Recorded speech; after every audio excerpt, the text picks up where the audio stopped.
Selamat pagi Bapak Ibu dan Saudara yang dikasihi Tuhan Yesus Kristus.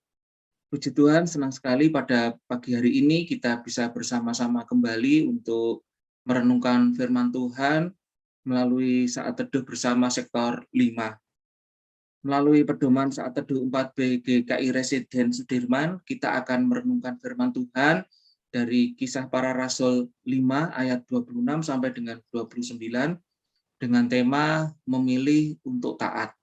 Sebelumnya mari kita persiapkan hati dan pikiran kita akan dengarkan sebuah pujian dan kita juga akan ikut memujikan juga. Tuhan Yesus yang termulia.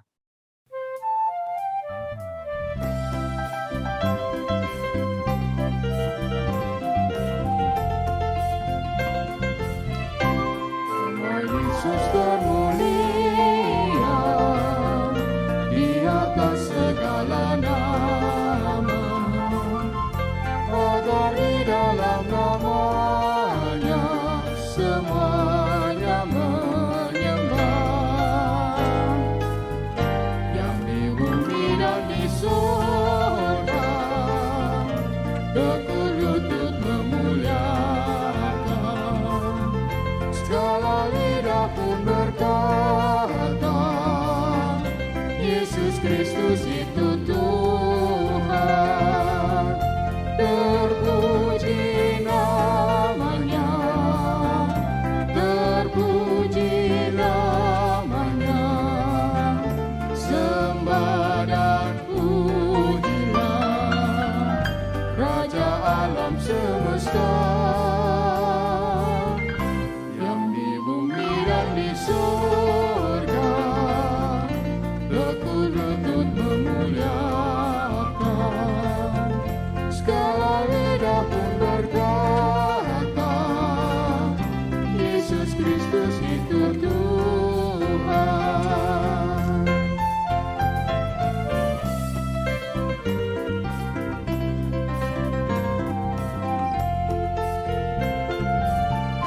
Masih banyak manusia yang tak mengenal nama-Mu.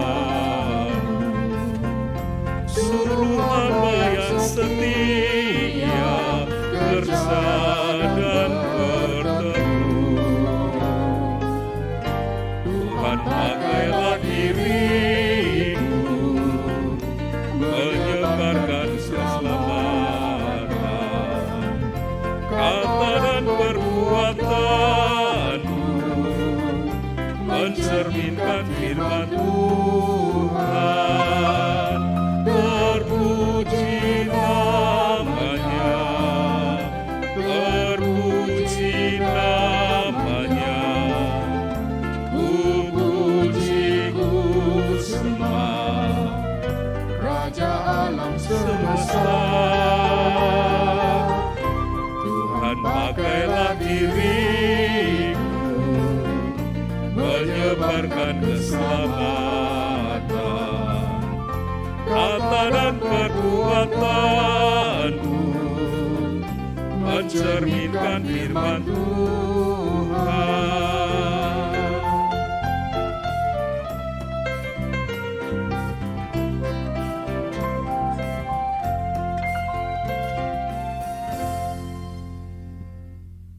Mari Bapak Ibu kita berdoa. Bapa di surga yang kami sembah dalam Tuhan Yesus Kristus, kami mengucap syukur untuk kasih kemurahan-Mu di dalam kehidupan kami. Mengucap syukur untuk kehidupan yang telah kami lewati, kami dapat melihat kebaikan-Mu yang tak pernah habis di setiap kehidupan kami. Bapa, kami sungguh mengasihi-Mu. Pada pagi hari ini, kami akan merenungkan firman-Mu.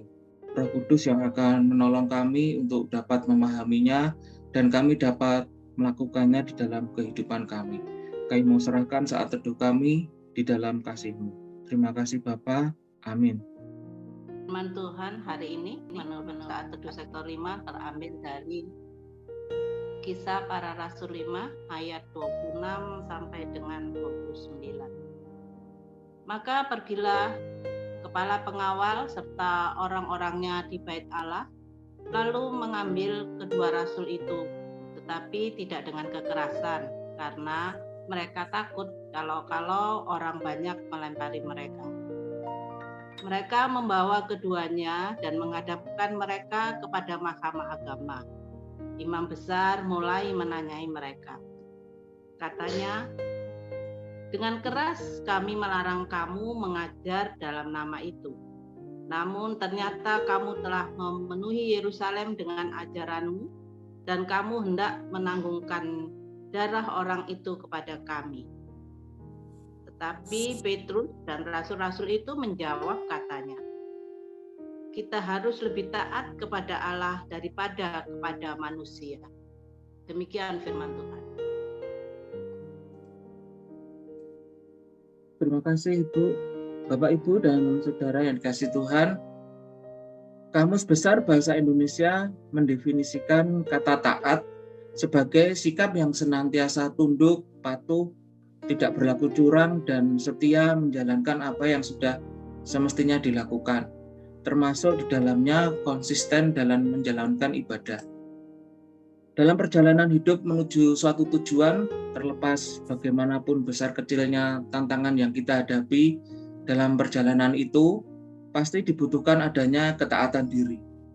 Kebenaran inilah yang juga dihadapi para rasul dalam pelayanannya.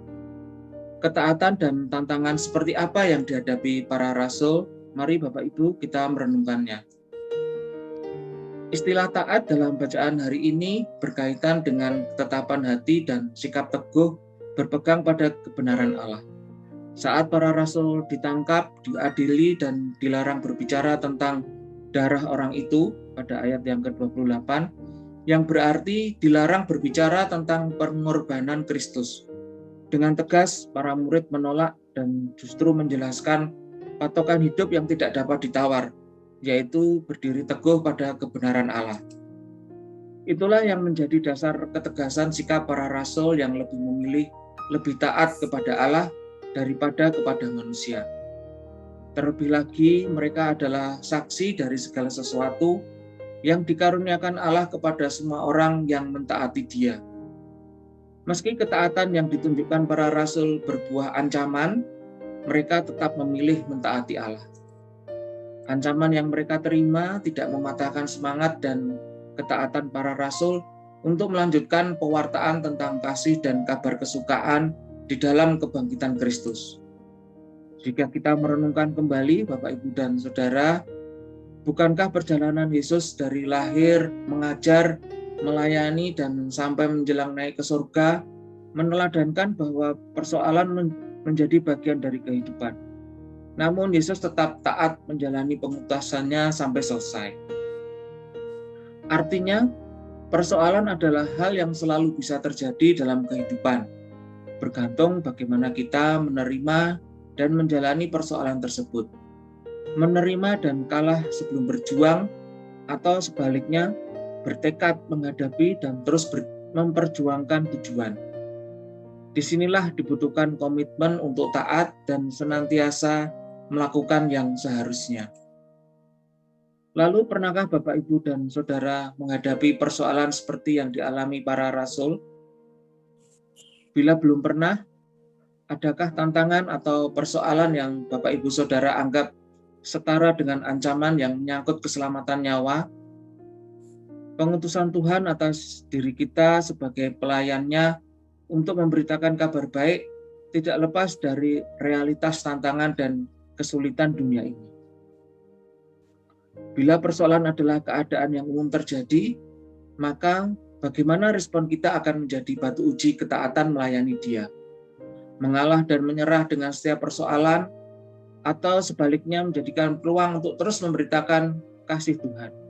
Mari Bapak Ibu kita wujudkan ketaatan dengan tetap memberitakan kasih dan anugerah Kristus sesulit apapun keadaan yang kita hadapi. Mari kita merenungkannya.